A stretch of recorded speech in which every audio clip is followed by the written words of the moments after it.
comenzar, y lo hago señalando pues, que para mí es un honor inaugurar estos seminarios internacionales de innovación docente y de investigación que ha fomentado el área de periodismo y el área de comunicación audiovisual y publicidad de nuestra universidad. Y es un honor también por las personas que están al frente de ese seminario, la profesora Eva Campos, Marta Redondo y sus colaboradoras, Patricia Durández y Raquel Martínez. A todas ellas, muchas gracias. Señalaros también pues, que es un lujo estar al lado de Víctor Sampedro, catedrático de Opinión Pública y Comunicación Política de la Universidad Rey Juan Carlos.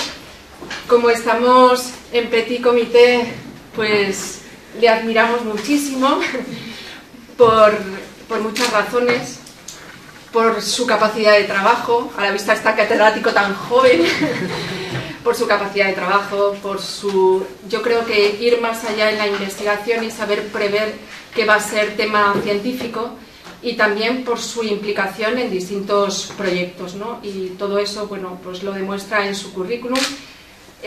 Voy a pedirle disculpas porque lo he resumido muchísimo. La hora de la conferencia a la 1 de la tarde, en nada se nos echa la hora de la comida encima. Tenemos 40 minutos para su intervención y luego pues algunas preguntas que puedan surgir. Os cuento sobre nuestro catedrático Víctor Sampedro, que se licenció en la Universidad de Navarra, se doctoró en la Universidad Complutense de Madrid, cuenta con 2 maestrías en Ciencias Sociales, una en el Instituto Juan March y otra en Mass Communication en la Universidad de Illinois. Es catedrático, como decíamos, en la Universidad Rey Juan Carlos, pero también es profesor colaborador en la Universidad Pompeu Fabra. Ha impartido cursos y seminarios en todo el mundo, también le envidiamos mucho por ello.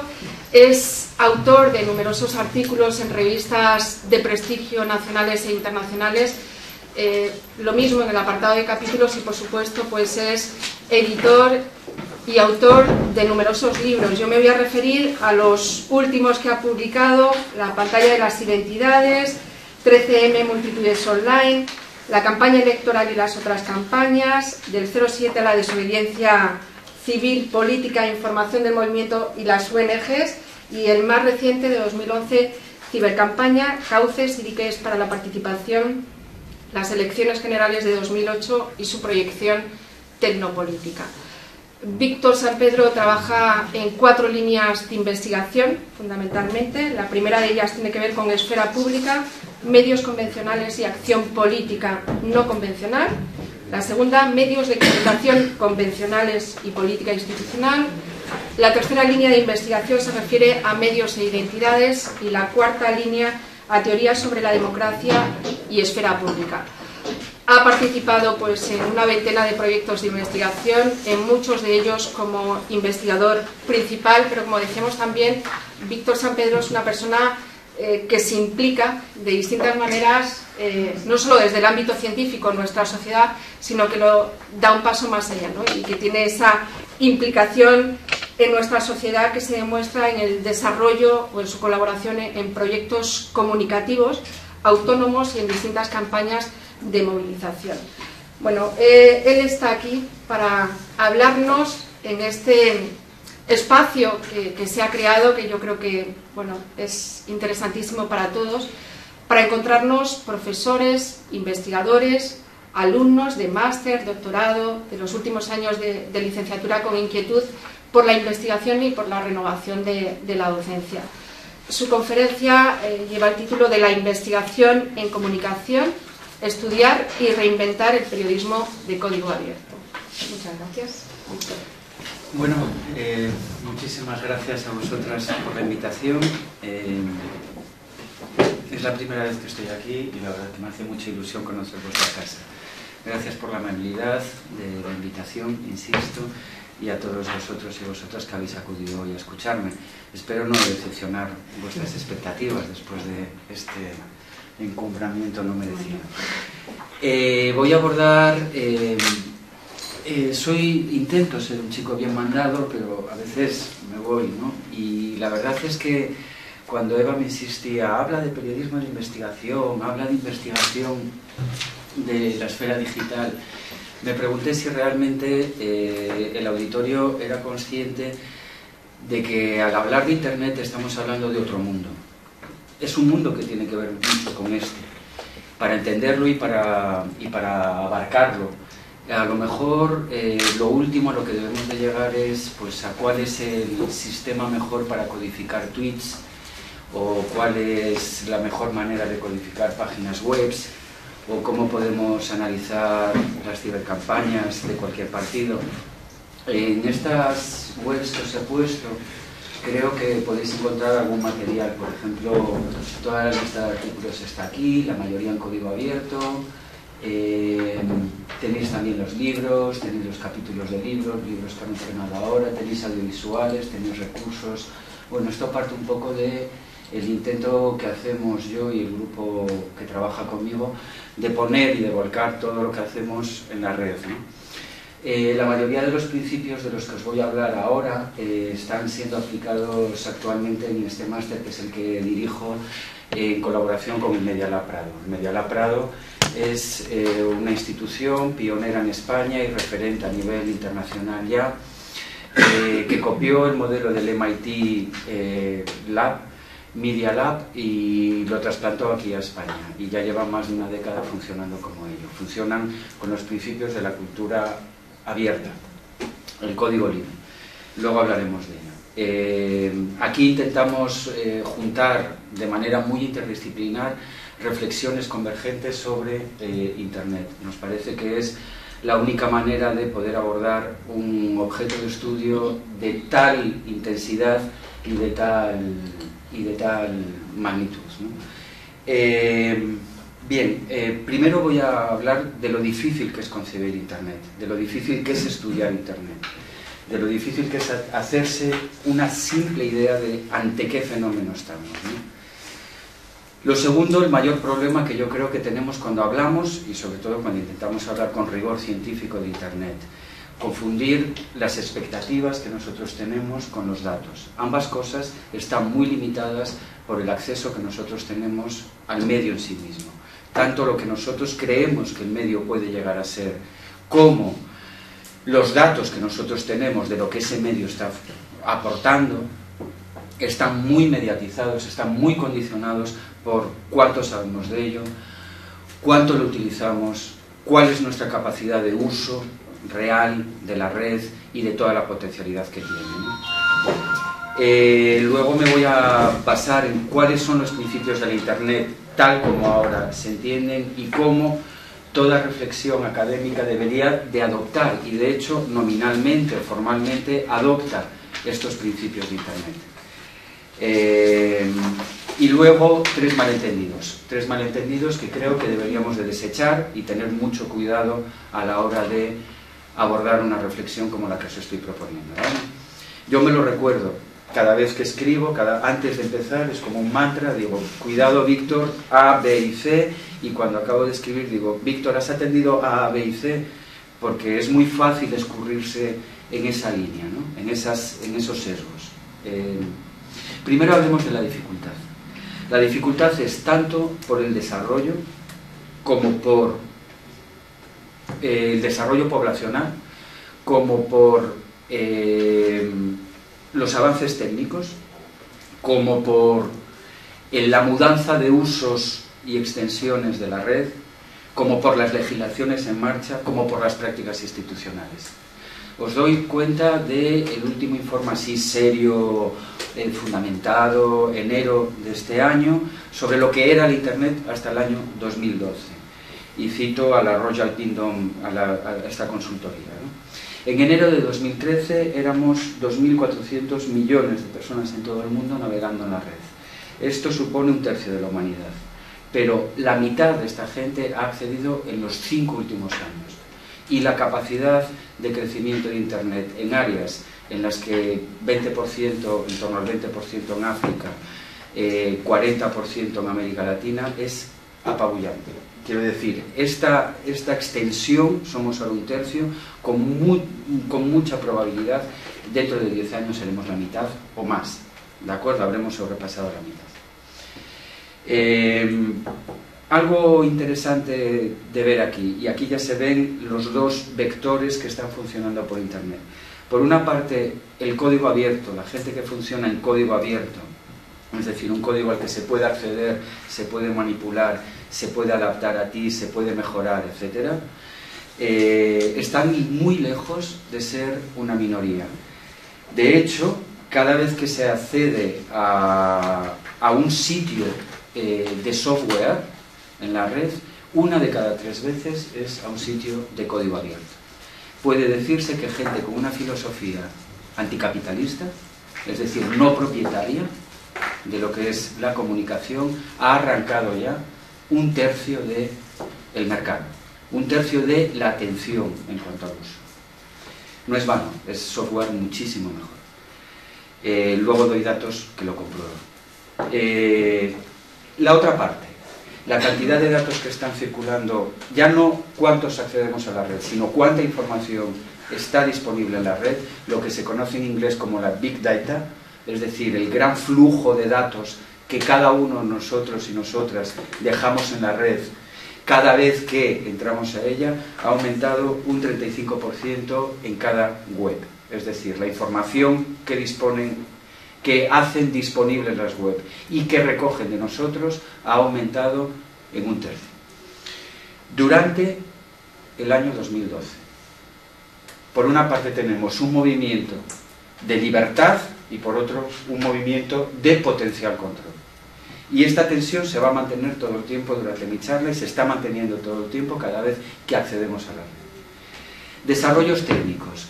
Estamos ante un medio en el cual pareciese que cada innovación es una especie de meteorito que arrasa con todo lo anterior. ¿Quién se acuerda de las listas de correos?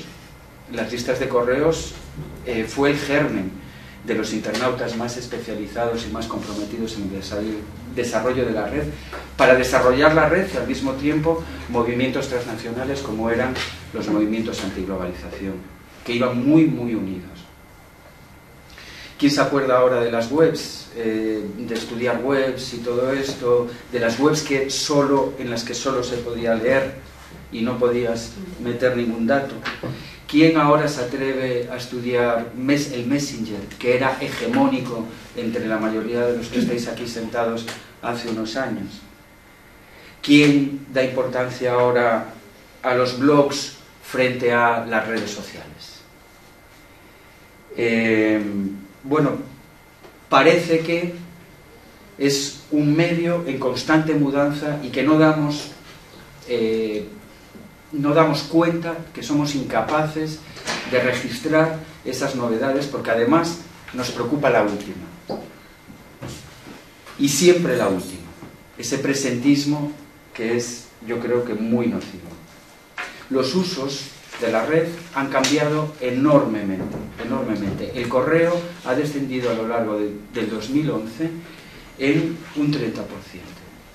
Es decir, de cada 3 personas que utilizaban para comunicarse el correo electrónico, una de ellas ha dejado de utilizarlo para emplear redes sociales, por ejemplo.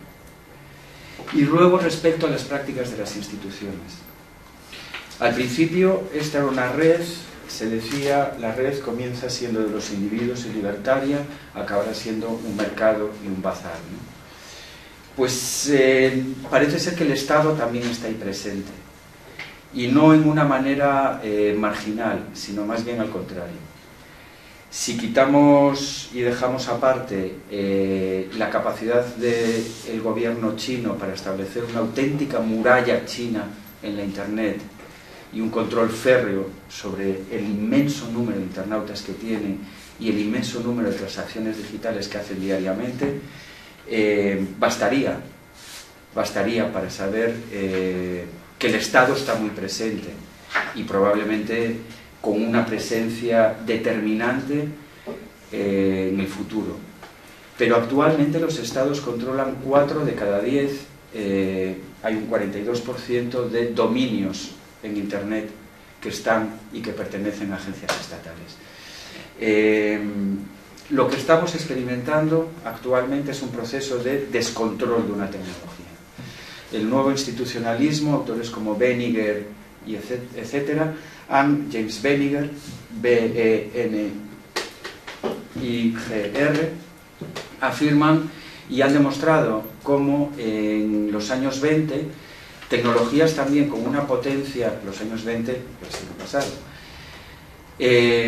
tecnologías que entonces también resultaban de una potencia inabarcable, fueron institucionalizadas, fueron dirigidas progresivamente a cumplir unos fines y no otros. Estoy hablando de la capacidad de hacer sondeos. Gallup comienza sus sondeos en la década de los 20. Y hasta entonces era imposible decir que podías medir millones y millones las conductas y las actitudes de millones y millones de personas. Estoy hablando de los medios de comunicación de masas. Hasta entonces era imposible alcanzar a tantísima gente con un mismo impacto. Y estoy hablando de los partidos de masas. Hasta los años 20 era imposible encuadrar semejante número de individuos y de organizaciones en lo que pueda ser la lucha y la conquista de los aparatos de poder. Bueno, si uno repasa para qué sirven las encuestas ahora, se dará cuenta que están dirigidas en su inmensa mayoría, 9 de cada 10 encuestas se dedican única y exclusivamente a formatear y detectar gustos de consumo, y 1 de cada 10 pues a auscultar previamente el comportamiento de los votantes.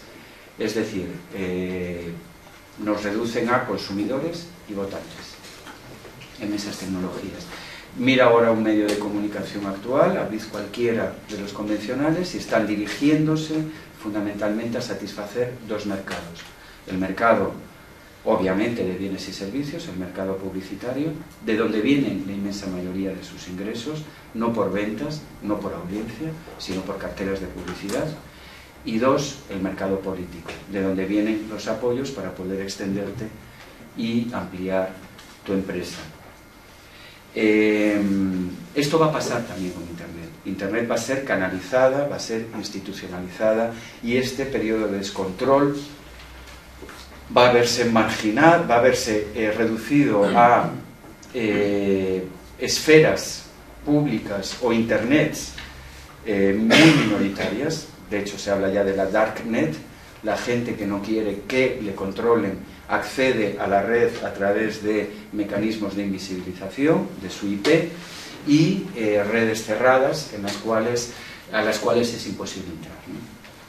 Y también se van a producir, ya hablaré luego, una Internet de primera vía y de segunda vía, y la de primera vía se destinará fundamentalmente a mercado y Estado, y la de segunda vía quedará para los que menos tienen y más son en número y probablemente en necesidades. Esto es lo que hay. Lo que ocurre es que también este periodo, y estamos dando un periodo de 1 década o 2 décadas, no más, es un periodo de lucha y de contestación entre esos dos movimientos. El primero, que es el verdaderamente responsable de la Internet que conocemos, y que es el software libre y el código abierto, y aquellos que quieren cerrar la web, cerrar ya no metafóricamente, sino literalmente, para determinados objetivos que son ni más ni menos que el lucro privado, lucro privativo y el control del poder. En medio de estos dos objetivos existe algo que se llama bien común, y la comunicación es bien común. Y si estamos teniendo problemas ahora como periodistas para vender nuestra información, es porque la información siempre ha sido bien común, siempre lo ha sido. Dejó de serlo a medida que, a partir de 1920, a lo largo del siglo posterior, la información acabó encubriendo las relaciones, lo que se llamaba periodismo convencional, acabó siendo reducido a lo que es más bien una tarea de relaciones públicas.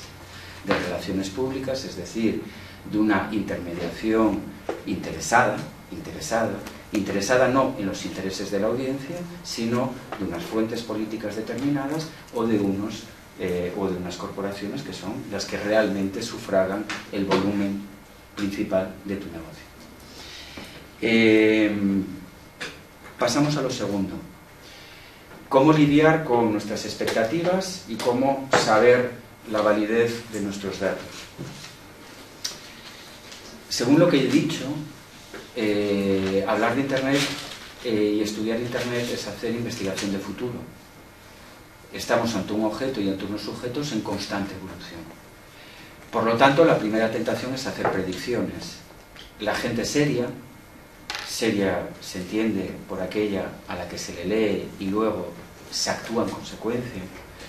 Serios son los informes que dicen el futuro de los medios de comunicación digitales y dicen hasta el 2020. Como máximo 7 años es lo que se atreve, no sé si por el guarismo mágico de los 7, pero es a lo que cualquier persona seria se atreve a decir cómo será la Internet dentro de un tiempo, o qué va a ocurrir con la economía de Internet, o con el futuro del periodismo, etcétera, etcétera. ¿Por qué? Pues miren ustedes, porque la Internet es la imprenta. Ni más ni menos. Está significando y significa el dislocamiento, la alteración de vidas y de órdenes sociales e institucionales que supuso la imprenta.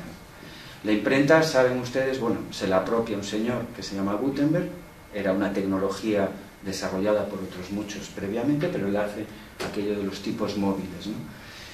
Es a finales, bueno, mediados, 1440, es la fecha como oficial, ¿no?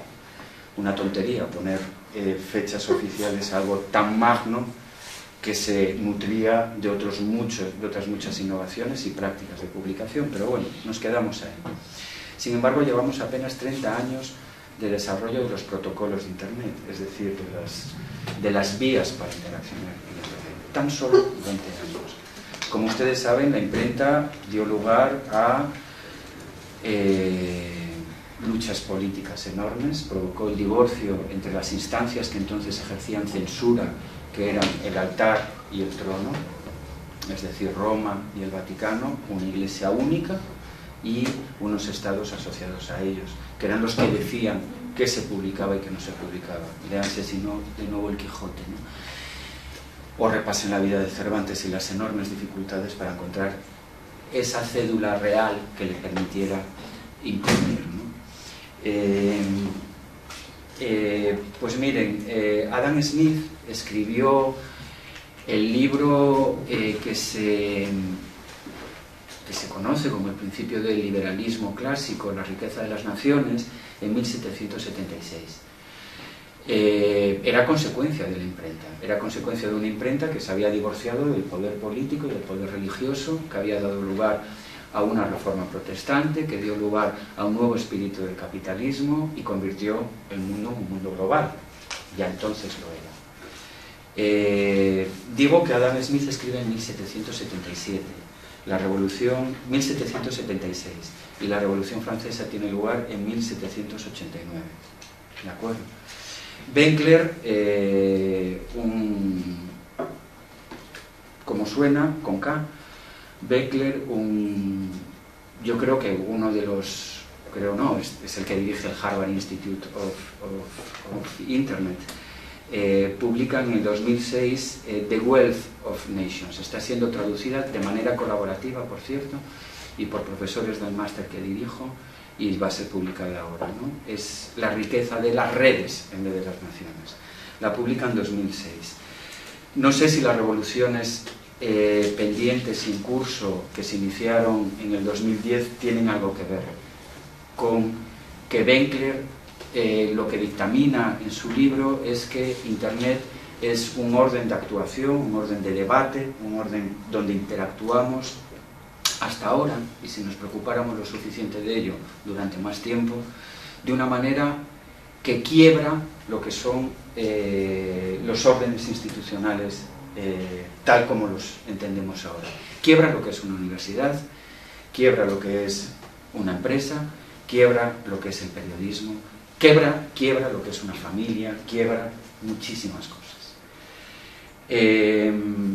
Insisto en que las expectativas, tanto las expectativas que tenemos como de los datos, están limitados por el propio medio que analizamos y por los rasgos que he señalado. Y que esos movimientos contrarios están, que señalaba al comienzo, uno de código libre y otro de cierre de Internet, están en pugna constantemente. No cabe duda de que la extensión de las redes sociales corporativas, por hablar de Facebook y Twitter, que serán las que utilicen la mayoría de la audiencia aquí, son un proceso clarísimo de mercantilización de una necesidad social, que es conversar en un mundo en el cual difícilmente le podemos decir a otro dónde estamos y qué vamos a estar haciendo, para bien y para mal. Pero es mercantilización de perfiles, es mercantilización de cada uno de los datos y de las fotos y de los insumos informativos que metes ahí. Son grandes bases de datos que parecen inmanejables para quien no conoce la estadística o no conoce la tecnología digital, pero un algoritmo puede dar cuenta de millones y millones de datos casi en tiempo real, y de hecho se hace, y es así precisamente cómo conducen nuestras economías o cómo especulan con nuestra deuda, ¿no? Por otra parte, estaban esas legislaciones estatales que señalaba antes, ¿no? Y por otra parte tenemos a abanderados y líderes de Internet, por ejemplo Obama, que si por una parte hace el más efectivo desde que comenzó su campaña, sobre todo para recaudación de fondos y sobre todo para entrar en lo que es la política mainstream, la política dura desde fuera. El éxito de Obama reside fundamentalmente en haber utilizado Internet para haber ganado adhesiones y fondos para luchar contra lo que era el clan Clinton dentro del Partido Demócrata. Esa es la verdadera victoria de Obama, haber utilizado un medio emergente para hacerse famoso, creíble, ante, por una parte, unos electores desencantados con un Partido Demócrata que había caído en las manos de las redes partitocráticas, de las redes Clinton. Pues los Clinton, ya desde su inicio en la política, aparecen salpicados de escándalos y escándalos de no poca envergadura, y bueno, la concesión a Hillary Clinton de la Secretaría de Estado se debe a eso, ¿no? Se debe a un ten con ten con la facción disidente. Luego ganarle a Bush, cuando en el último mes se había declarado una crisis que llevaba generando hacía tiempo, lo habría conseguido cualquiera que se presentara contra el Partido Republicano. Y últimamente, bueno, pues aquí se vende que en la campaña de Obama ha logrado segmentar tanto, es decir, identificar tanto el núcleo de gente que tiene que votar y sus gustos. Imagino que vosotras decís, y vosotros decís en Twitter, me gustan estas series de televisión, vamos a quedar para ver juntas no sé qué, no sé cuánto y tal. Y es, bueno, es casi emblemático el caso este en el cual gana, no me acuerdo ahora en qué estado, antes de ayer lo hablábamos en el máster, pero gana un estado porque identifica que el número de votos que necesita corresponden a las mujeres más o menos de la edad de Salomé, que están enganchadas a 2 o 3 series, y por lo tanto lo que hay que hacer es mover ese núcleo concreto de votantes, y una vez que lo consigas está ganado el Estado, ¿no? Está ganado el voto del Estado, y por lo tanto empiezan a invertir única y exclusivamente en publicidad televisiva dentro de, en publicidad inserta, y entonces meten dinero dentro de las series y en fin, lo consiguen, mueven específicamente eso. Bien, esta persona es también a ver, no hay nada criticable en todo esto, no hay nada criticable en todo esto. Se trata de ver a qué gente le gustas más, cuál es y a cuál tienes que convencer. En principio todo está bien. Los problemas surgen cuando la misma persona, el mismo presidente, tras haber encarcelado al soldado Manning 24 años, los 2 últimos de ellos pasados en una prisión por haber liberado los flujos de información que el país publicó, por ejemplo,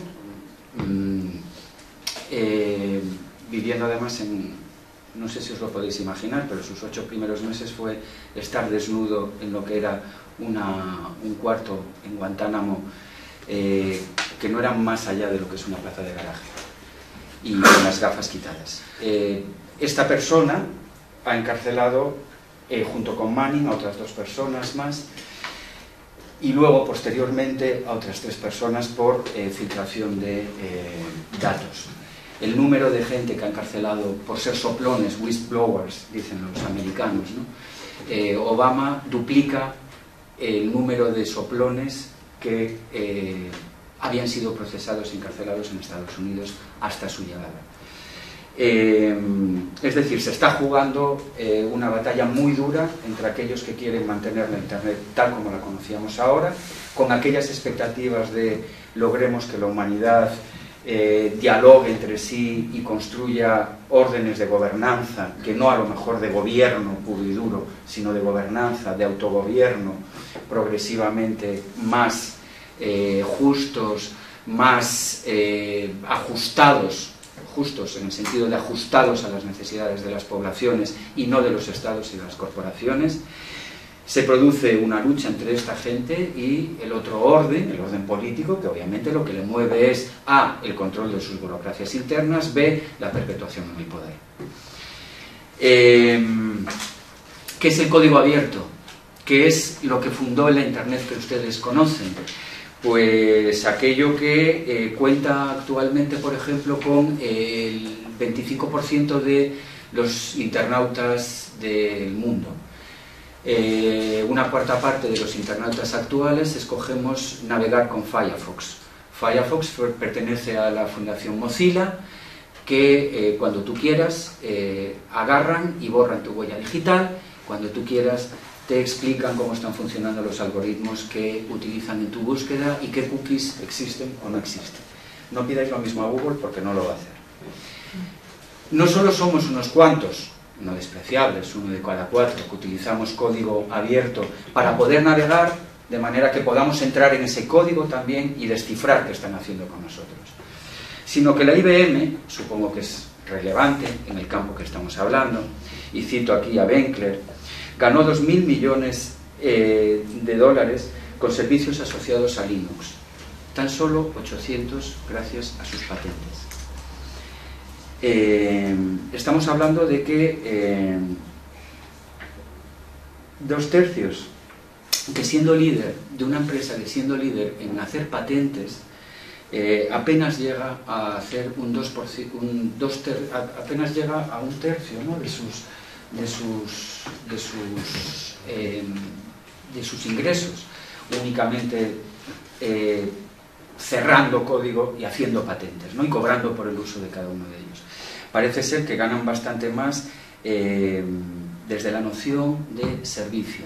La gente que programa en libre no te cobra por el código porque apenas existe nadie tan listo como él para poder entrar a ese código y aplicarlo y ajustarlo a tu maquinita y a tus procesos, de manera que puedas estar con tu Spectrum de cuando tenías 12 años, si esto es cierto, controlando una hoja de cálculos de toda tu facultad o de toda tu universidad. No necesitas gastar mucho, pero pagas por servicio. Quizás esta sea alguna clave para poder reconceptualizar aquello de que decíamos de que el periodismo era servicio público. Continuamos. Lo que está claro con estos datos es que el modelo económico, no solo de las empresas de comunicación que conocíamos hasta ahora, es obsoleto. Y de hecho, en una operación que una amiga que estudia con Benkler, Mayo Fuster, que trabaja desde la Autónoma y que es hacker reconocida y una de las importantes en este movimiento de las que hablamos, suele emplear el término wikiwashing. Ahora todo es wiki, porque la Wikipedia finalmente se puede citar en las tesis doctorales. Finalmente se ha demostrado que la Wikipedia no solo cepilló el engendro aquel que intentó Bill Gates, que se llamaba la Encarta, ¿alguien se acuerda de esto? Que arruinó las editoriales de mayor prestigio como la British, ¿no?, y que su índice de fiabilidad, según Nature, Science y tal, es impresionantemente superior al de cualquier otra obra de referencia actual.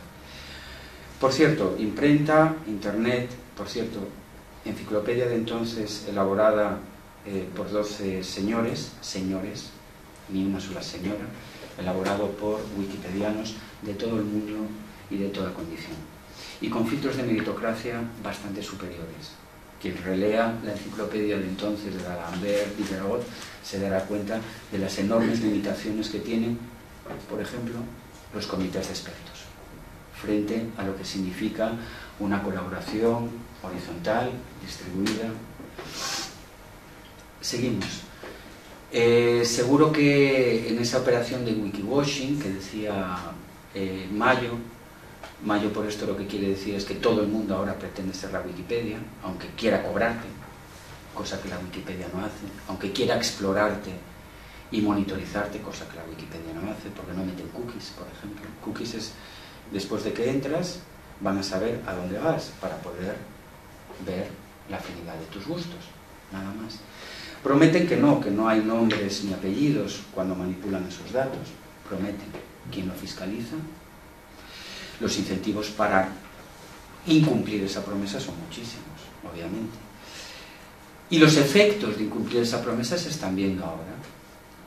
Hace unas semanas un padre inglés se enteró de que su hija estaba embarazada antes de que ella se lo dijera. Empezó a recibir publicidad del embarazo de su hija. No porque lo hubiera contado en internet, sino porque su hija ya había comprado una serie de cosas que indicaban que ya estaba embarazada. Eso sí, cuando hablamos de ese wikiwashing, la mayoría de las empresas, de lo que nos hablan, y empresas es lo que estudiamos, la mayoría de las empresas hablan de prosumidores. Ahora todo el mundo es prosumidor, suena muy bien porque además pro parece que haces muchas cosas, ¿no? Sin embargo, lo sabemos todos los que hemos trabajado como becarios en empresas de comunicación con nuestro propio móvil, con nuestra propia red y tal. En realidad es externalización de competencias, es abaratamiento y degradación de otras funciones por las cuales tendrías que pagar. Obviamente es prosumidor el que envía las fotos a Televisión Española para que las ponga en su web del Tiempo.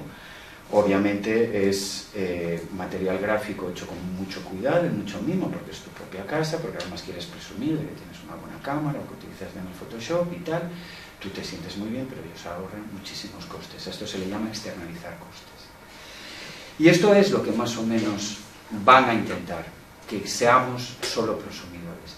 Lo que probablemente no intenten jamás es que seamos tecnociudadanos. Esto, tecnociudadanos o tecnociudadanos. Tecnociudadanos es lo que prosumidor al mercado, lo que sería tecnociudadano a lo científico y a lo político. ¿Qué quiere decir esto? Que nosotros, nosotras, sabemos actualmente más que algunos supuestos expertos, sobre todo de determinadas áreas, o tenemos un acceso privilegiado a determinadas tecnologías y podemos dar información en tiempo real para adoptar políticas públicas y colaborar en incluso tareas de emergencia nacional tan fuertes como, por ejemplo, el accidente nuclear de Fukushima. Fukushima no fue más de lo que fue y se adoptaron determinadas medidas de cierre de centrales nucleares, suspensión temporal, ahora revocada, de más construcción de nuevas plantas nucleares en Japón, etc. Porque una serie de tecnociudadanos, una serie de japoneses, contaban con una serie de contadores Geyser, se pusieron en contacto con unos hackers de Vermont, no me preguntéis por qué Vermont, ellos lo sabrán por sus darknets y los sitios donde funcionan, y empezaron a transmitir información en tiempo real que desmentía lo que las instancias gubernamentales, lo que el gobierno y lo que las propias empresas decían. Los índices de radiación que manifestaban y cuya fidelidad era incontestable, denegaban por completo la imagen de normalización progresiva que estaban intentando dando tanto el Estado como el mercado. hasta el punto de que en un momento dado, precisamente por esta posibilidad de ir contando en tiempo real cuál es tu influencia en la red, ambos, el gobierno y las empresas, se dan cuenta de que nadie está accediendo a sus webs y que sin embargo es otra la información que está sacando, que está saliendo. De esto no les van a hablar mucho, les hablarán de prosumidores, no les hablarán de la capacidad que ustedes tienen, como por ejemplo el soldado Manning, para plantearse si pueden hacer un uso ciudadano. Manning está en la cárcel por una frase que hace en Facebook, un coloquio que tiene en Facebook, con un señor que se llama Adrian Lehman, ex-hacker, que trabaja ahora para la revista The Wire y antes para el FBI. Y dice el soldadito Manning: si tuvieras en tus manos algo que pudiera hacer cambiar lo que el mundo piensa de sí mismo para hacer un mundo mejor, ¿lo harías aunque te destrozaran la vida? Está solo por esa frase, porque utilizó los sistemas de encriptación que Assange y sus compañeros habían desarrollado previamente. Se llama Tor, T-O-R. Entrad y cuando queráis que no sepa nadie lo que habéis hecho con vuestra máquina, utilizad ese sistema. Eso, lo que no quieren es gente que es capaz de superar a sus superiores jerárquicos, no solo en competencia ética. Y con esto lo que estoy diciendo es que los documentos de Wikileaks eran documentos a los cuales tenían acceso restringido 4 millones de personas. 4 millones de personas involucradas militar y económicamente en las guerras en curso. Cuando tú tienes una ciudadanía que es superior a quienes mandan, en criterios éticos, esta información por lo menos lo debería saber la gente. Esa información es ¿a cuántos matamos? ¿A cuántos matamos de los que decimos que teníamos que matar? 1 de cada 3. 2 de cada 3 no eran los objetivos, ni en Irak ni en Afganistán. Quiero que se sepa esto. Cuando tengamos ciudadanos que digan, aunque me juegue lo que me juegue, voy a intentarlo. Y mis conocimientos, porque él era un hacker, él es un hacker, son superiores a los de mi superior, entonces sí podríamos tener y sí podríamos avanzar en una apertura real de la esfera pública. Insisto, hablarán y les hablarán de prosumidores, no les hablarán de tecnociudadanos. Hay otros ejemplos de tecnociudadanos mucho más comunes y mucho más de andar por casa. Pero si queréis luego lo hacemos o hago referencia a ellos. Este era el mundo en el que soñaba Assange. Este era el mundo que movió al Assange hasta que acaba recluido donde está recluido. Era el mundo, y ya que me pedís que hable de periodismo de investigación, que había diseñado un nuevo periodismo de investigación que no dependiera de que si Bárcenas suelta o no suelta los documentos hoy, o cuánto suelta, o cuánto está dispuesto a soltar, sino más bien en el chica de la sucursal bancaria de Suiza que dice, ahí va. Y ahí va. ¿Por qué? Porque soy un ciudadano, porque soy una ciudadana. Porque aquí los únicos perjudicados van a ser los mangantes. Los únicos perjudicados por la información de Assange, la información de Wikileaks, eran aquellos que dicen que hacen guerras humanitarias y en realidad lo que hacen es, sí, inhumanere, en latín, enterrar la verdad, para empezar. Este era el mundo que se fraguaba y que se fragua todavía en muchísimas comunidades. Es un mundo que os remitirá a esa sensación tan rica cuando alguien hace algo en internet con otros y surge algo nuevo, ¿no? Porque lo has hecho de manera colectiva, a veces con gente que ni conoces, y de ahí las sorpresas va a ser mayor. Lo has hecho de una manera horizontal, nadie os ha convocado con un formato previo. Lo has hecho colaborativo, yo pongo esto, yo pongo aquello, y mira yo lo poco, puedes decir al final del proceso, lo poco que puse y lo mucho que tengo ahora, ¿verdad? Y lo has hecho todo, o casi todo, fuera de la escala de valor. No has puesto precio, no has cobrado ni por tu atención ni por tu ayuda. A esto se le llama generar bien común. A esto se le llama generar cosas tan importantes como los bienes comunales, que son las campiñas y los bosques mantenidos por las comunidades. A esto se le llama hacer un tribunal de aguas en Valencia. Nadie es propietario de la tierra, del agua. Todos participan en la gestión del agua. Donde el Estado y el mercado aparecen tangencialmente, pero nunca ocupándolo todo. Claro que está el mercado, el Estado diciendo, bueno, aquí tengo mis jueces y mis tribunales y ustedes no lo solucionan en el tribunal de aguas. Subsidiario. No está un Estado drenando las aguas del país en proyectos megalómanos, llámense los pantanos franquistas o los pantanos de los 7 ríos de China. Y está el mercado. Todos ellos funcionan para producir en la huerta valenciana para el mercado, pero no está determinando directamente lo que es el uso del bien principal sin el cual no existiría la huerta valenciana, que es el agua. Lo más importante es siempre bien común. El bien común se resume, lo dice muy bien Antonio Lafuente, una de las figuras de nuestro máster, la figura de nuestro máster y principal teórico de este concepto en español. Lo que es de todos y no es de nadie. Lo que es compartido y por lo tanto puedes tomar parte. Has tomado parte en construirlo y luego puedes tomar parte. Y puedes tomar tanta parte en la medida en la que has compartido. ¿Cómo hacer esto lucrativo? Es otra cosa. Pero las enseñanzas es otra cosa que llegará y que llegará. Pero las enseñanzas, por ejemplo, de Wikileaks y de esta manera de entender la red al periodismo convencional, yo creo que son inapelables, y son 3. La primera es que el código, los códigos de comunicarnos y la información, los hechos de los que tenemos derecho a conocer, son de todos o no son de nadie.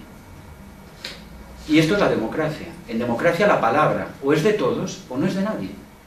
Es el prerequisito para empezar a hablar de democracia. Lo segundo, que la colaboración y la cooperación entre empresas puede dar muchísimo más de lo que da esa visión mercantilista, corporativa y propietaria de beneficio inmediato a corto plazo, que ya vemos a qué largo plazo nos fía el futuro esta crisis. Desaparece aquello de exclusiva periodística. La exclusiva de Wikileaks es fruto del consorcio de 5 grandes medios que por primera vez en su vida aprenden a colaborar entre ellos. Por primera vez, periodistas competidores, una profesión marcada por la filosofía del todos contra todos, el individualismo feroz, etcétera, etcétera, aprende por fin lo que todas sabíamos desde el principio, que todos juntos somos más y producimos más y mejor. Claro, ya no tiene mucho sentido hablar de innovación industrial propietaria. Ahora todo el mundo habla de innovación social, porque la innovación realmente ocurre cuando agarramos los productos, las informaciones y hacemos cosas con ellas. Ahora nadie, espero, hable de escándalo en exclusiva, aunque algunos lo quieran hacer con paywalls o muros. En fin, ya sabéis de lo que estoy hablando. Tercera gran cosa y yo creo que gran ejemplo, que no todo se hace por dinero, o que lo más importante no se hace por dinero. Assange, denostado, ahora ridiculizado en la próxima película, enclaustrado en condiciones en las que cualquiera de nosotros habría perdido la capacidad incluso de habla y de relación con los demás. A él se le ofrecieron muchísimos millones de dólares por esa información. Os podéis imaginar lo que habrían pagado cualquier gobierno hostil a Estados Unidos. Las únicas condiciones que él puso para liberar la información fue la tenéis que publicar toda entera. Y si no la publicáis, vais a quedar en ridículo, porque un año más tarde nosotros vamos a liberar los cables. Por cierto, nadie hasta el momento ha podido decir el señor tal ha muerto porque ha sido identificado por... ¿De acuerdo? Todos esos cables, y eran muchos miles de cables, fueron expurgados con una atención exquisita, de nombres propios, etcétera, etcétera. Y en algunos casos fueron pasados previamente por las agencias de inteligencia. Bien, este es un nuevo periodismo de investigación que se va a nutrir de la colaboración. Café Amjet, no sé si sabéis el caso, periodistas catalanes masacrados en su web por Artur Mas y compañía por haber desvelado las tripas corruptas de CIU, consiguen en una madrugada la financiación para hacer su próximo libro. ¿Con quién tenéis que colaborar los periodistas? Lo tengo muy claro, con los tecnociudadanos y con la gente de bien, ante la cual realmente os podáis erigir en representantes. ¿El periodismo es mancomunado a partir de ahora o no es? No lo dice Víctor San Pedro, lo dice The Guardian. Claro, The Guardian es una fundación que invierte todos sus beneficios en el propio grupo y que está ahí para mantener una línea de discurso clara de qué tiene que ser la sociedad británica, cómo tienen que ser las libertades en este país, cuál es el nivel de desarrollo que tiene que haber, etc.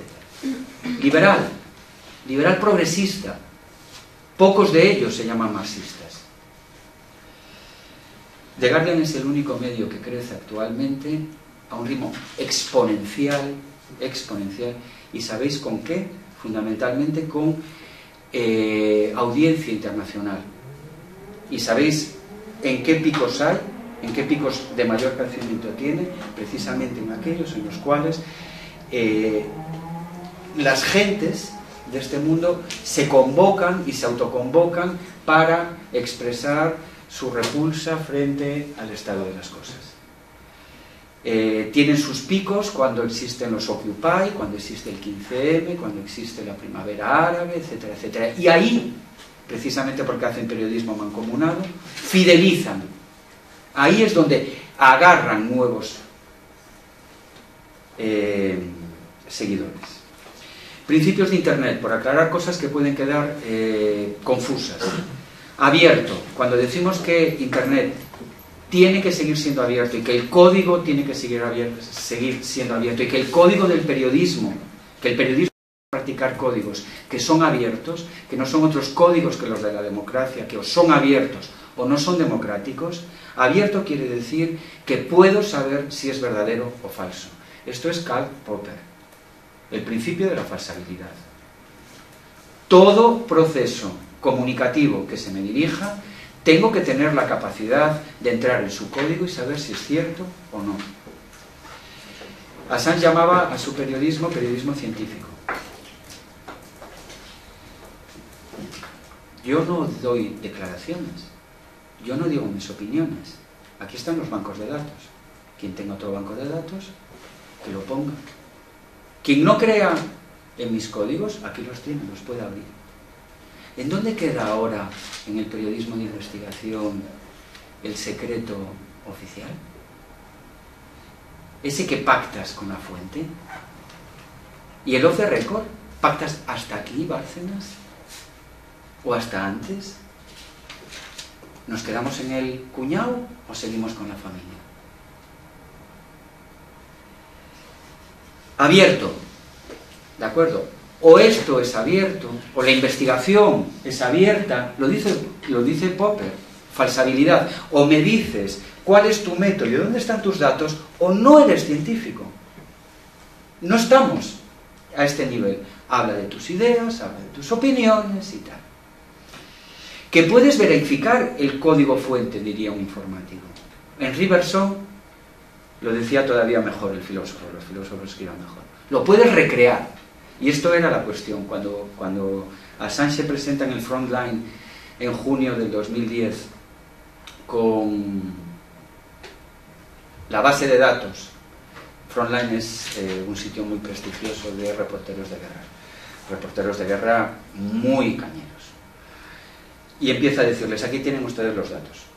Aquí tienen ustedes la aplicación de Google Maps para poder identificar las zonas que les interesan.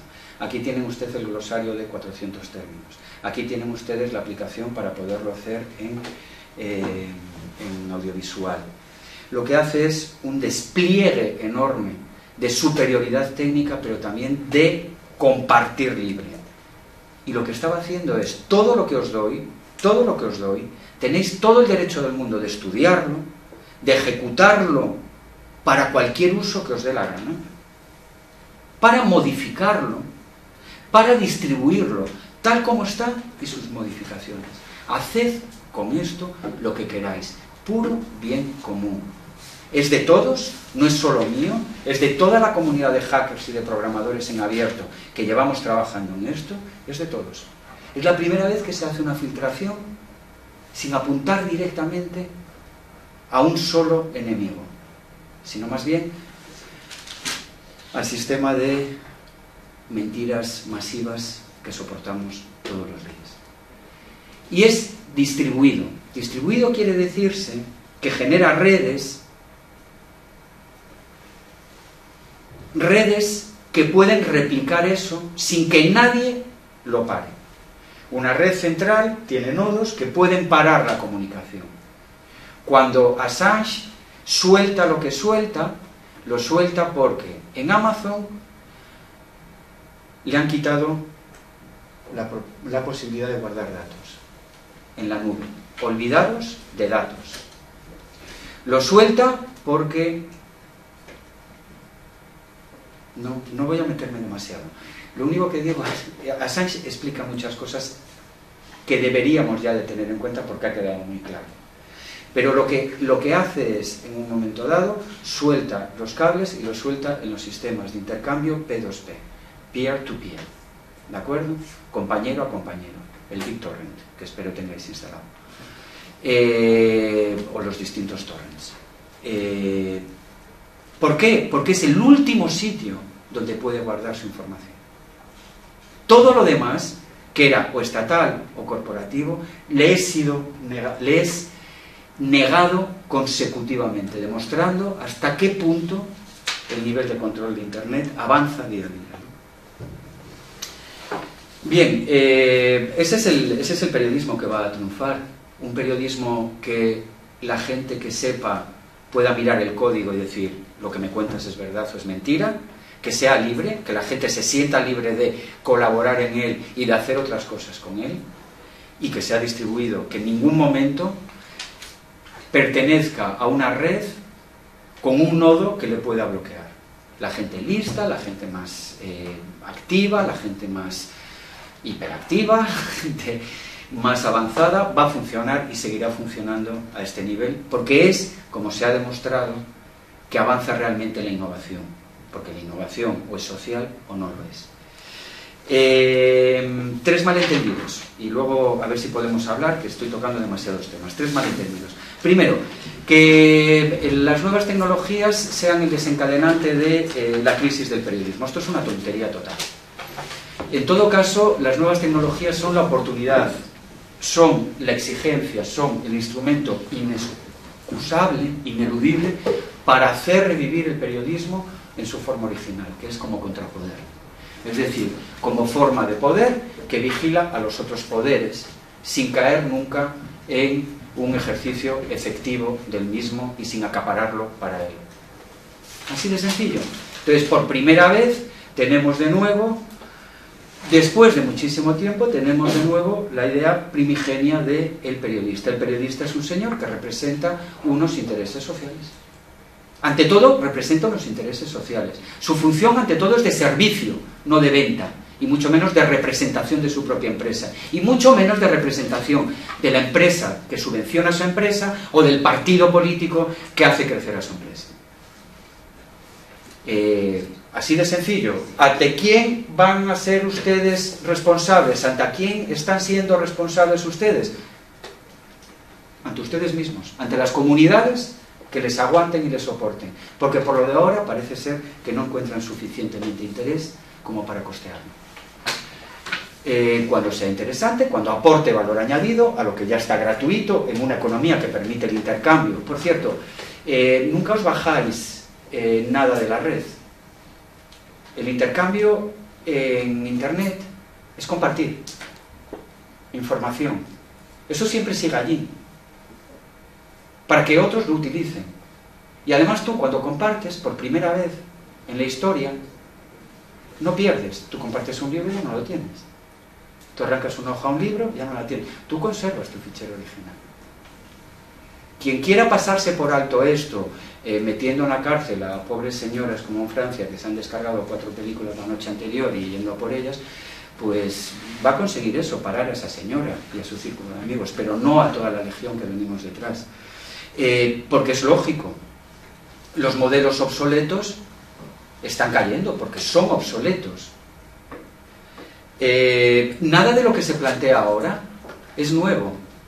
El periodismo habla para sí mismo. El periodismo devalúa, el periodismo convencional, devalúa tanto el mínimo común denominador para maximizar audiencias que acaba haciendo un producto malo.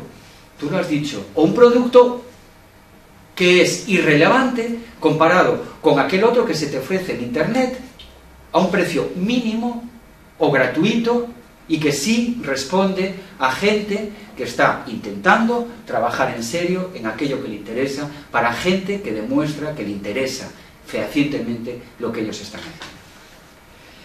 No sé si sabéis la cantidad de cooperativas de periodistas que están surgiendo. Todos ellos me dicen lo mismo. Mira, Víctor, no ganamos, incluso unos me decían hace poco, tenemos que bajar de 1.000 euros cada uno a 700, pero mira, tío, por lo menos nos pagamos nosotros mismos. Y luego en mayo me decía, no hay problema y tal, porque bueno, tenemos que sobrepasar un umbral para que las suscripciones lleguen lo suficiente y tal, pero por lo menos, una vez más, la caja de la empresa la tenemos nosotros, somos nosotros los que sabemos lo que queremos sacar y somos nosotros los que nos rebajamos el sueldo. Insisto, las nuevas tecnologías no son el problema, son la solución. Quien siga anclado en verla como problema, pura y simplemente está condenado a extinguirse. Segunda cuestión, hay la visión toda contraria, y era lo que decía El País ahora en tan malas horas, ¿no? Supongo que esto último de esta mañana tiene que ver con que hace unos días enterraron y mataron en vivo a un dirigente de un estado. Esto, el desprestigio de lo que fue el diario independiente y luego periódico global, está rampante. Espero que también la necesidad de credibilidad, y ya he visto que ese es el bien que mueve al periodismo, ese es el bien inmaterial que sostiene al periodismo, la credibilidad de tu audiencia, el interés de tu audiencia, el que esté satisfaciendo los intereses de tu audiencia y no el interés bancario y no el interés bursátil, que fue lo que les movió hasta hace nada. Espero que estén recomponiéndose. Pero cuando es la otra visión, ¿no? Las tecnologías van a acabar con el periodismo. Ahora entramos en lo que decía El País cuando celebraba que era uno de los 5 medios escogidos por Assange. Fijaos qué curioso, ¿no? Alguien que no conocía a nadie antes, convertido en fuente de autoridad, que señala cuáles son los diarios de prestigio en el mundo, ¿no? Los 5 que los pueden mover. Y ellos, sin darse cuenta de que se estaban ufanando de que alguien previamente desconocido les hubiera escogido a ellos. Y hablaban entonces del ecosistema informativo. Claro, como aparece la palabra eco, remite a ecologismo, y esto va a ser como la Arcadia feliz, donde vamos a vivir todos. Bueno, un sistema, como ellos decían, ¿cómo lo hablaban? El nuevo ecosistema informativo, ¿no? Todo sistema ecológico es una cadena trófica a lo que te remite es quién coma quién.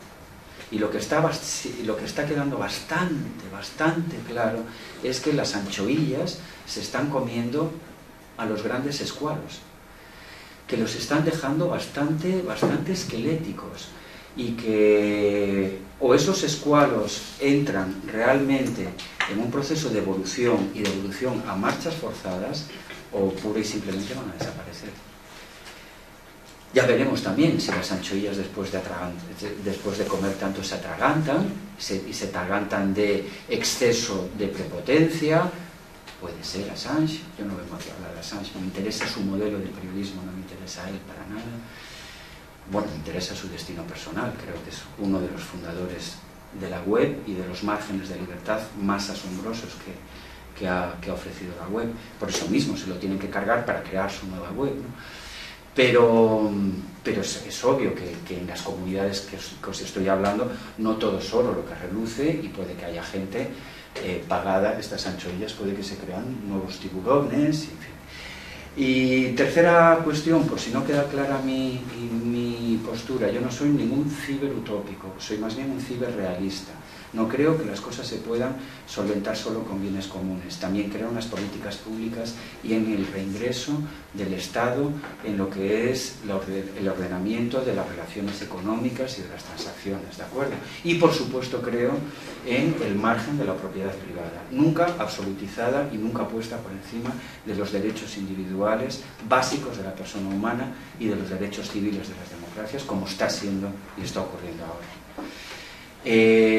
Porque no creo que los ideales hackers llevados a su última expresión ni sean factibles ni sean aconsejables perseguirlos. Cuando te encuentras con un hacker, cuando te encuentras con un hacker hacktivista que hace de su presencia ante la pantalla y de su intervención en los códigos un ejercicio permanente de emancipación personal y colectiva, es decir, de demostrar que él es capaz de programar mejor que nadie, de excelencia meritocrática, son artesanos. Así se hicieron las catedrales, no de otra forma, entre muchos anónimos que solo competían por llegar más alto y pulir mejor. Claro, hacen este tipo de cosas y son realmente los superhéroes. Luego, si queréis, hablamos de por qué las hackers, por ejemplo, Lisbeth Salander, está tan mal retratada en comparación con los hackers masculinos, ya que presencia femenina overwhelming, vamos, que sobrepasáis. Pero a ver, los dos ideales que tienen los hackers son excesivamente peligrosos para aquellos que somos los que contamos con menos recursos y menos capacidades. Ellos piden desintermediación total, es decir, que hablemos todos y todas sin ningún intermediario, y piden transparencia total. Desintermediación total es la condena de aquellos que tienen menos recursos. Yo, sin alguien que me apoye, sin un medio de comunicación, sin un colectivo de hackers que me apoye, yo no llego a ninguna parte. Punto. Y seguirán primando corporaciones y estados por la fuerza del poder y de la economía. Los intermediarios sindicales no son solo liberados sindicales vagos, han defendido derechos conquistados pues por luchas y movilizaciones y mucha sangre vertida durante un siglo entero. La desaparición de los sindicatos y la desaparición, por ejemplo, de los políticos a sueldo, de aquellos que solo hacen vida política porque se la pueden costear, cae inevitablemente en manos, la democracia cae en manos de aquellos que tienen recursos y dinero. Y luego la transparencia total es imposible. Es imposible mantener una organización sin determinadas reservas de información que son las que te permiten calcular una estrategia a medio o largo plazo. Nadie puede vivir en una sede de gobierno transparente, pero tampoco podemos vivir en casas transparentes. De hecho, los experimentos de Gran Hermano llevados a sus últimas consecuencias no han desequilibrado psicológicamente a la gente. Bueno, sin más, no estamos ni ante el apocalipsis, ni ante la Arcadia ecológica, y tampoco estamos apostando por lo que es la transparencia total, que nos eliminaría como sujetos actantes, o la desintermediación que desfavorecería a los menos favorecidos todavía, ¿no? Lo único que estamos apostando es por una red que siga siendo abierta y neutral. Quizás los dos adjetivos sean estos. La red sigue siendo lo que es a nivel de innovación, a nivel de igualación, a nivel de progreso social efectivo, porque es neutral. No distingue nada más que ceros y unos, y la censura se hace solo después. Y bueno, claro, esto ha dado mucho de sí, y desde luego no ha dado ni redes de narcotráfico, ni redes de pederastia, ni redes de crimen organizado en mayor medida de la que existían antes, o no han crecido estas en mayor medida de lo que ha crecido pues experimentos de innovación social tan importantes como las del código libre. Para IBM por lo menos está bastante claro dónde está el negocio. Gracias.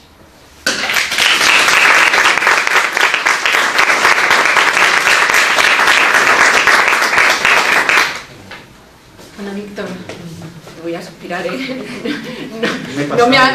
bueno, eso sí, pero no me has defraudado, yo creo que no nos has defraudado en absoluto, al contrario, yo creo que me he quedado muy corta en toda la valoración que he dado de tu perfil cuando he comenzado a hablar, porque tu talla intelectual se vuelve a demostrar, tu capacidad de ver, de prever, de ser visionario, de implicarte realmente cuando estás hablando, de mantener un discurso con tantísimos ingredientes que yo me he vuelto aquí loca apuntando.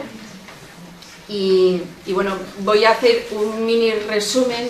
Yo creo que su conferencia se ha estructurado como en 3 apartados. Un primer apartado que ha dedicado más pues, a hablarnos del terreno en el que nos movemos, ¿no? El estado de la red y el futuro de la red, de ese crecimiento imparable en datos, en información, en herramientas, en número de internautas. También ha mostrado de alguna forma, ¿no? Ese panorama en el que estamos, que es esa fractura de Internet, que es al final también la fractura de nuestra propia sociedad, ¿no? En la que estamos constantemente. Realmente siempre al final decimos, ¿no? La red realmente lo que muestra es nuestro mundo, y se muestra esa división entre quienes ahora mismo están defendiendo una red abierta y en código abierto, y aquellos que de alguna forma quieren una red institucionalizada o realmente controlada por el poder, ¿no? Hay una segunda parte en la que yo creo que Víctor ha tratado de mostrarnos también, bueno, qué papel tenemos los ciudadanos, ¿no? Mostrándonos ese prosumidor al que nos quieren llevar, o en el que ya estamos, en el que ya hemos entrado, precisamente por esa red mucho más cerrada, institucional, ya sea por el apartado político o sea por el apartado empresarial, y un tecnociudadano que es el que se espera de nosotros, ¿no? Realmente, de colaboración en el apartado científico o en el apartado político, porque realmente podamos y tengamos la oportunidad de expresar nuestras opiniones, o en definitiva, y si fuera posible, también nuestro voto, ¿no? Y en tener la capacidad de opinar sobre políticas o dar nuestra opinión, como decíamos, ¿no? En Wikipedia, ser capaces de sumar esfuerzos para hacer una definición mejor del estado del que se esté hablando en un determinado momento. Ha introducido también el periodismo, ¿no? Ese periodismo y que yo creo, o en el que estoy muy de acuerdo, ¿no? Realmente, pero no válido solo para el periodismo, ¿no? Válido para cualquier acción, como él ha comentado, ¿no? Realmente la idea de sumar, y la idea de que realmente la audiencia ha dicho que no quiere un tipo de periodismo, o está diciendo que no quiere un tipo de periodismo, ¿no? Yo cuando a veces digo, no, si yo también, o sea, me conformo a veces o busco otras fórmulas de informarme, porque gastarme una cuantía, aunque pueda sonar pequeña, en comprarme un periódico en el que a veces cierro y realmente he encontrado poco de análisis o poco en profundidad, nos está demostrando que queremos un periodismo distinto, ¿no? Y sí que creo que toda la última parte de su intervención, Víctor ha tratado de dar mensajes realmente positivos, ¿no? Esto podemos hacerlo juntos de una manera mucho mejor, ¿no? Podemos encontrar una audiencia interesada en otros temas de los que no les estamos informando, podemos luchar juntos, podemos crear proyectos de periodismo mancomunado, obtendremos una audiencia mucho más internacional, podemos buscar la fidelidad esa, de alguna forma, de nuestros lectores, hacer un periodismo de contrapoder, que fue realmente el origen del periodismo, ¿no? El periodismo responsable, el del servicio a los demás, y no como él ha señalado, y aunque todo lo que hemos estudiado periodismo, pues creo que lo tenemos claro, ¿no? No estudiamos periodismo para estar al servicio del poder político, ni al servicio de ninguna empresa, sino al servicio de aquel que en aquel momento era más débil y no tenía dónde expresar sus problemas, ¿no? Y tratar de encontrar una solución. Yo creo que en la universidad estamos cada vez más en la idea de ese código abierto, de esa red abierta. Yo de hecho esta mañana no comentaba, o ayer con Eva, decía, bueno, había estado entrando en varios perfiles de profesores muy importantes y la mayoría tenían sus clases abiertas, sus materiales colgados para el disfrute absolutamente de todos, ¿no? Alumnos, investigadores y profesores. Y decía, qué gozada, ¿no? Entrar y ver las clases, cómo las prepara, da igual, Pippa Norris, Doris Graeber, da igual, ¿no? Poder acceder a su propia documentación y ver cómo plantean su clase. Bueno, yo supongo que habrá muchas preguntas por hacer, también entiendo la hora que es, pero bueno, yo creo que tenemos tiempo al menos para lanzar algunas preguntas, así que a ver, ¿quién rompe el hielo? A ver, Eva. Me estaba reservando un poco para el final, pero bueno, ya que eso rompo. Víctor, ante todo, muchísimas gracias. Siempre hablar contigo significa que uno se va a casa con un montón de ideas por reflexionar y quizás a lo mejor si ahora no conseguimos hacer preguntas es porque necesitamos pensar en todo lo que nos has dicho para, bueno, pues de alguna forma para integrarlo en nuestro día a día.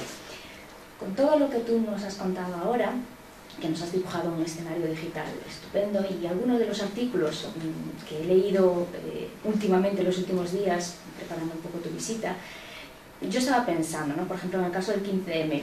El caso del 15M nos desbordó un poco, hablando de los medios de comunicación, porque de pronto suponía, en España un caso concreto, que se rompían los esquemas. Los medios de comunicación ya no sabían cómo abordar esa información, ya no tenemos una nota de prensa a la que poder agarrarnos, ya no tenemos un portavoz que nos vaya a dar unas declaraciones.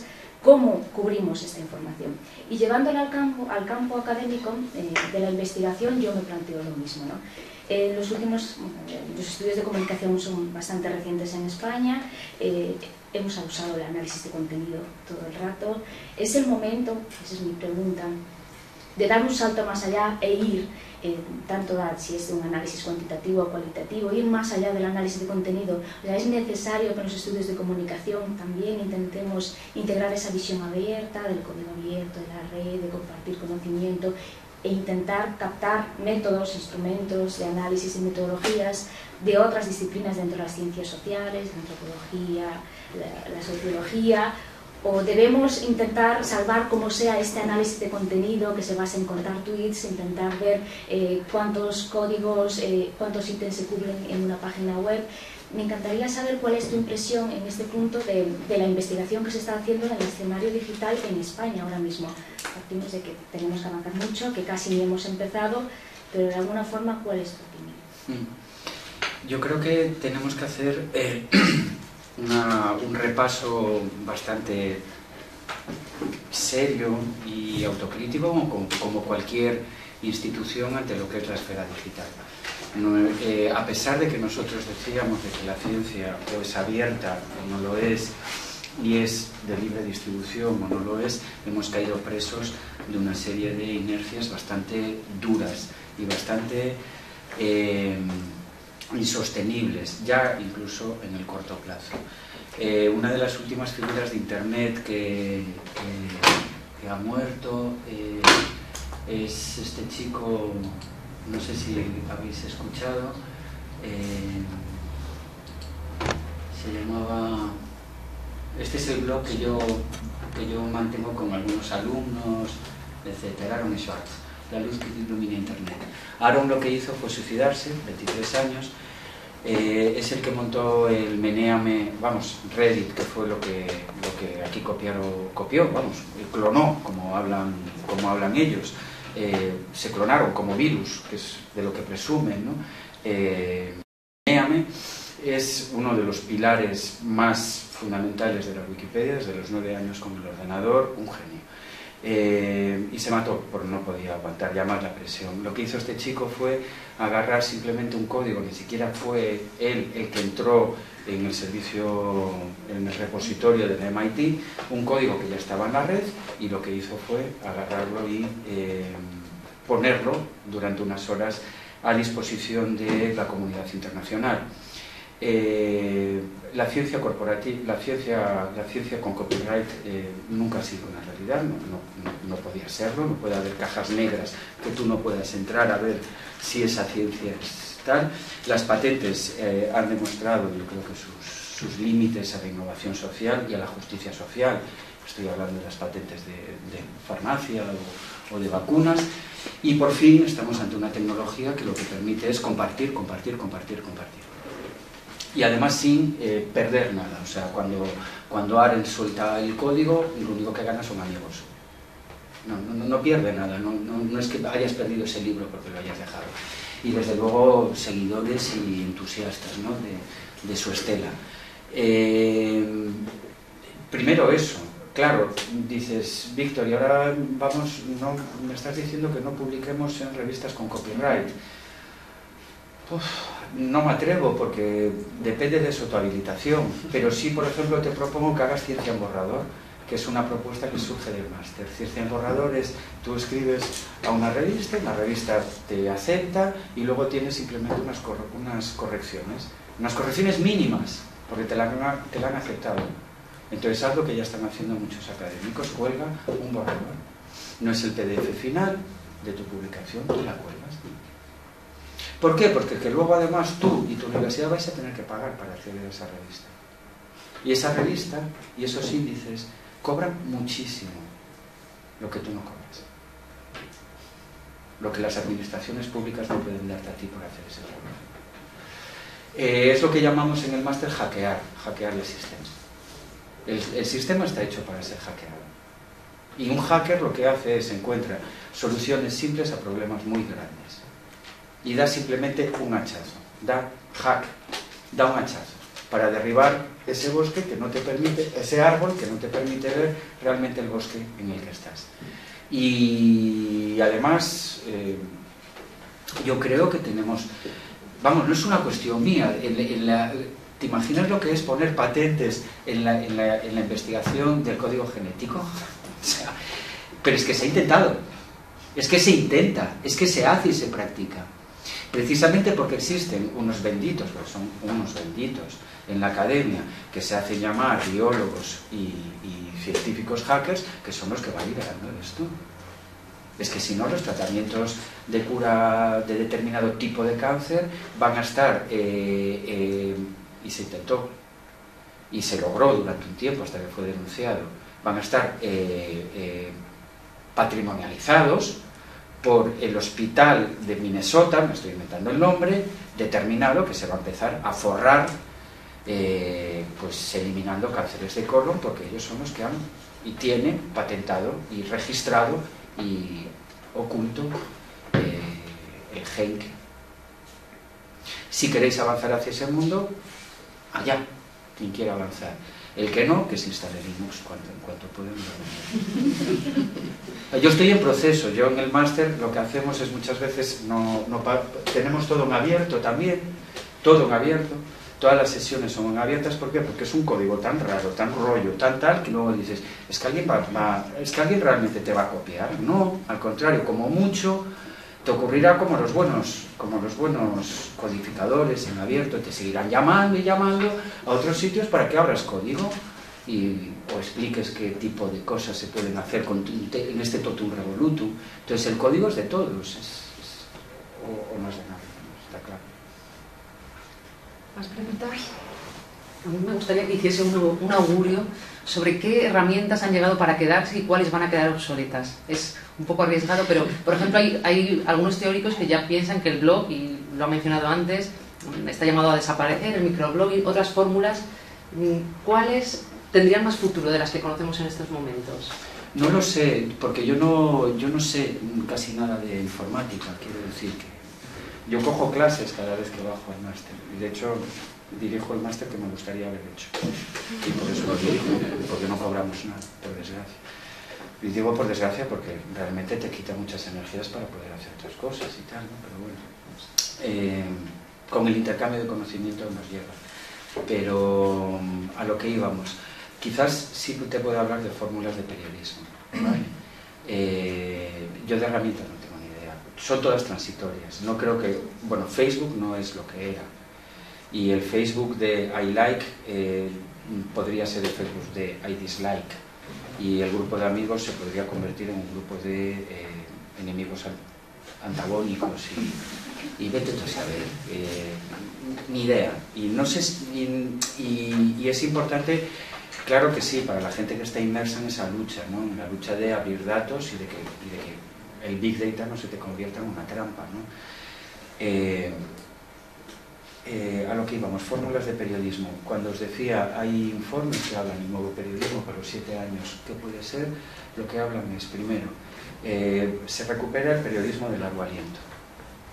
Es decir, la gente va a pagar por aquellas informaciones que realmente merezcan la pena, bien sea porque hacen una recopilación de hechos muy potentes o dan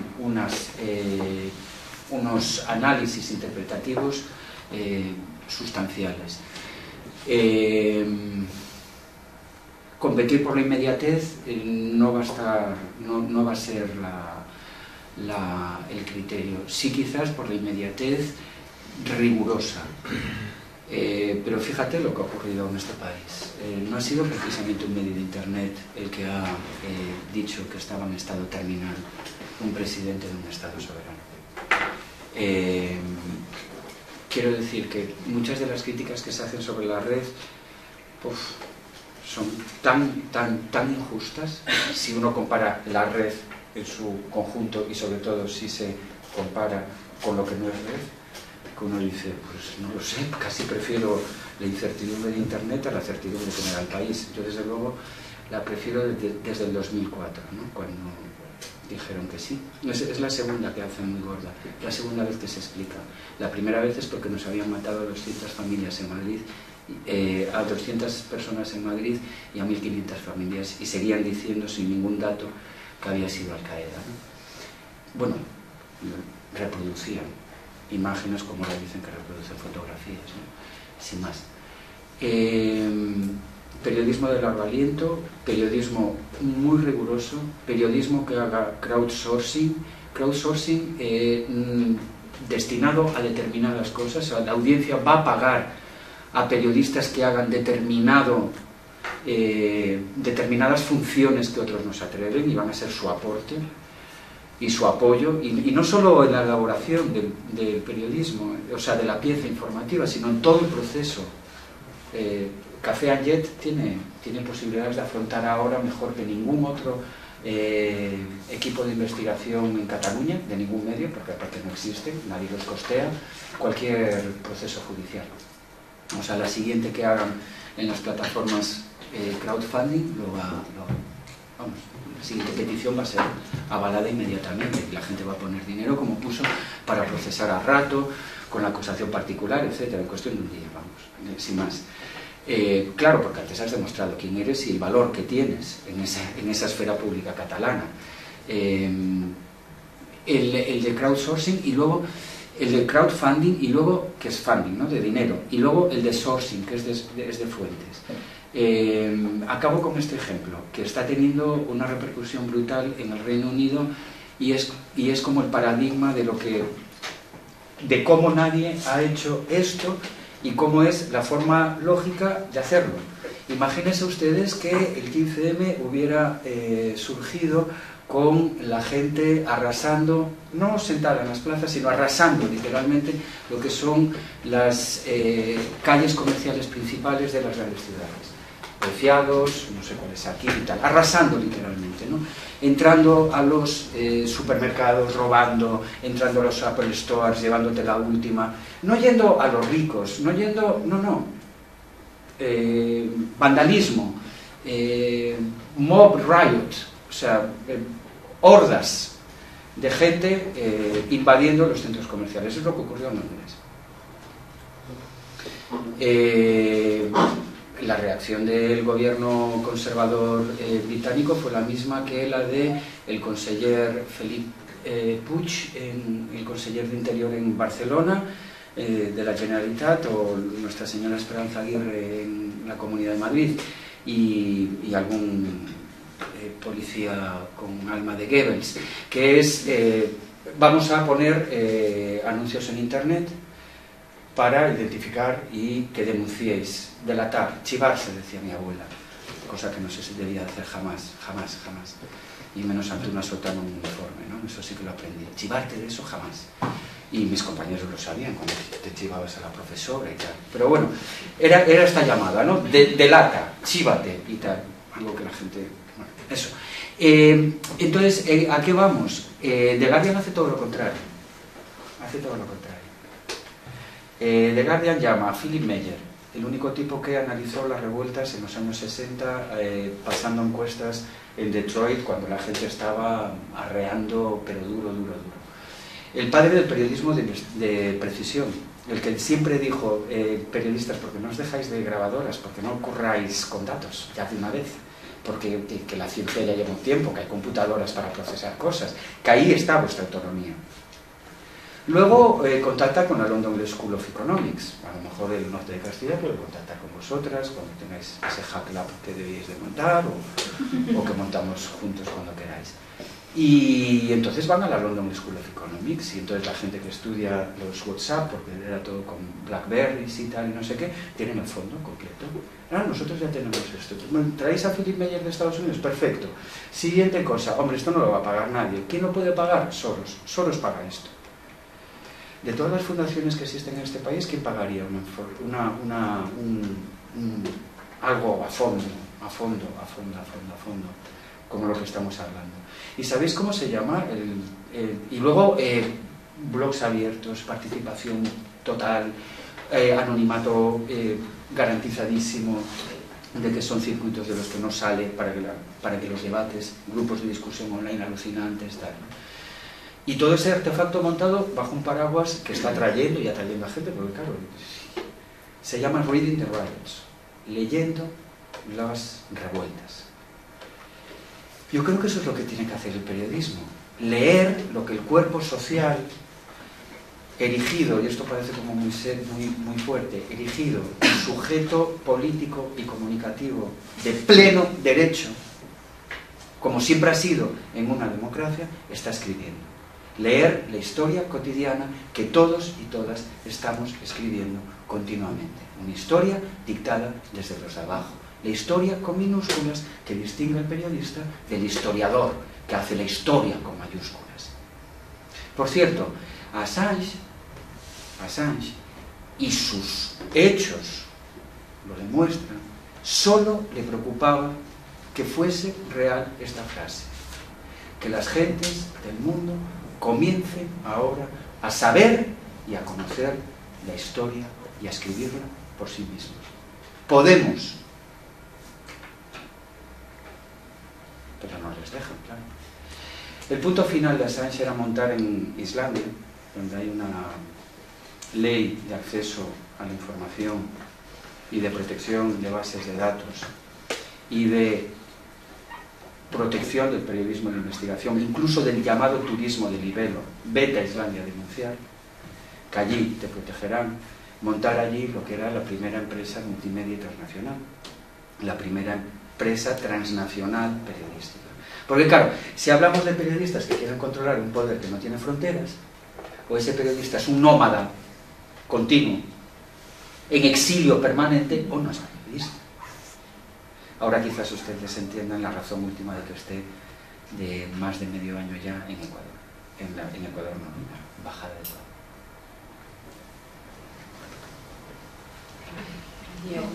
Bueno, una pregunta que no sé. A raíz de esto que acaba de decir, ¿no?, de que el periodista es el que te cuenta la realidad real, es decir, vamos, el periodista es capaz de realmente mostrarte con objetividad lo que hay. Desde ayer vi una noticia que me llamó la atención, ¿no?, y es como una página web que está formada de imágenes, o sea, no te cuenta nada, simplemente el espectador ve y él mismo, con lo que ve, se formará su propia opinión, ¿no?, sin que nadie le redacte ni le cuente absolutamente nada.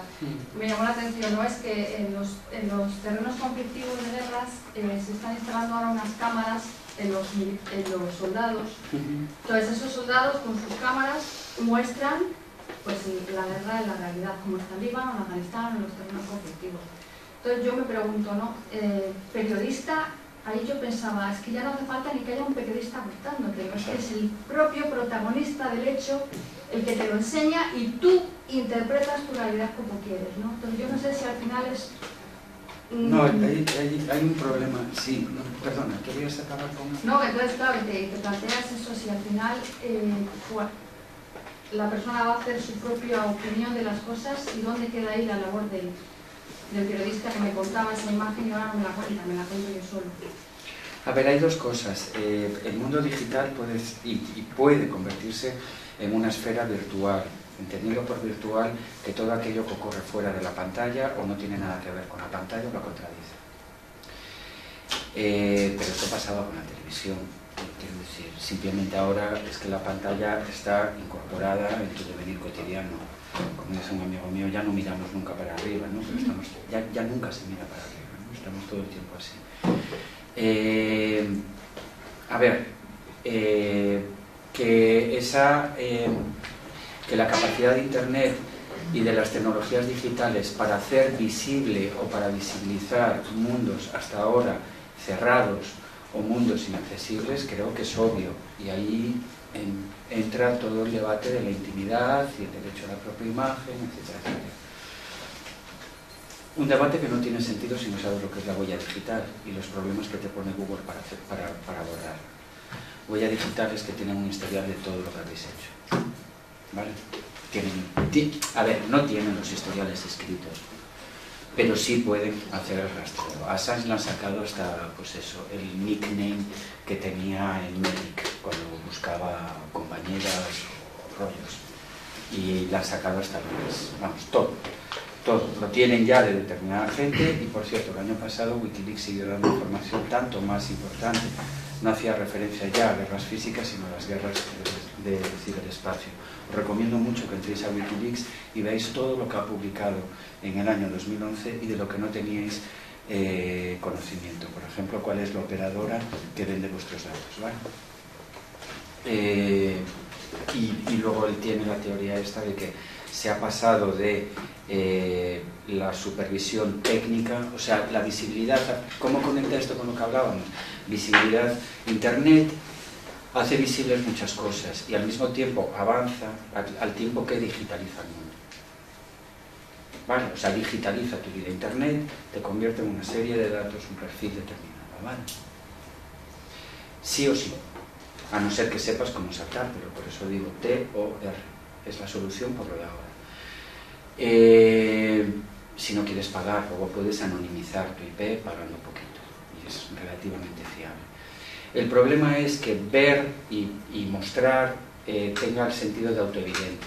Parece ya que es autoevidente lo que está ocurriendo y ni muchísimo menos. Siempre hay un marco y siempre hay un encuadre y